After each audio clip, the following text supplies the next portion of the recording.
Hey guys, আসসালামু আলাইকুম। আমি সোমা। কেমন আছেন আপনারা সবাই? আশা করি সবাই ভালো আছেন এবং সুস্থ আছেন। তো আজকে অবশ্যই ভিডিওর ক্যাপশনটা দেখে বুঝতে পেরেছেন কী নিয়ে ভিডিওটা হতে যাচ্ছে।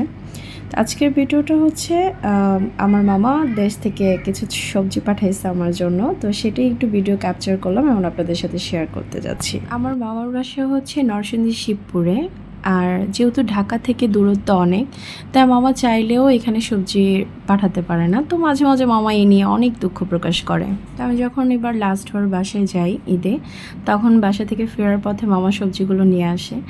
আর মামা বলছিল যে এগুলো আমার জন্যই শুরু থেকে, মানে মামা খুব এক্সট্রা কেয়ার দিয়ে সবজিগুলো রেখে দেয় আমার জন্য।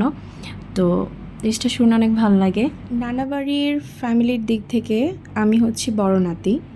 তো সেই হিসেবে নানা নানি মামা খালাদের আদর আমি একটু বেশিই পাইছি বলা চলে। কিন্তু মামাকে ছোটোবেলা থেকেই কেন জানি একটু বেশিই ভয় পেতাম। প্রচুর দুষ্ট ছিলাম, প্রচুর দুষ্টামি করতাম। তো কারো কথা না শুনলেও মামার কথা শুনতাম। যেহেতু খুব দুষ্টামি করতাম, তো মার হাতে মাঝে মাঝে একটু পিটুনিও খেতে হতো। তো মামা এই নিয়ে মার সাথে অনেক রাগারাগি করতো। আবার সকালবেলা নাস্তা খেতে যেতাম না, মাকে খুব বিরক্ত করতাম।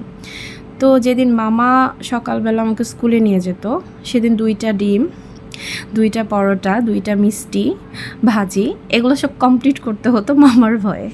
তো যাই হোক, আল্লাহ সবসময় আমার মামাকে ভালো রাখুক, সুস্থ রাখুক, এই দোয়া করি।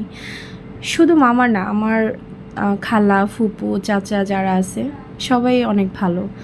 আমি জানি না আপনাদের সবার সাথে কার কেমন সম্পর্ক এই মানুষগুলোর সাথে, বিশেষ করে খালা, ফুপু, চাচা।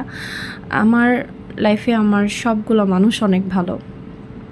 আল্লাহ আমার ফুপু, খালা, চাচা সবাইকে ভালো রাখুক, সুস্থ রাখুক। তো আজকের ভিডিওটা এই পর্যন্তই। ভালো থাকবেন সবাই। আসসালামু আলাইকুম।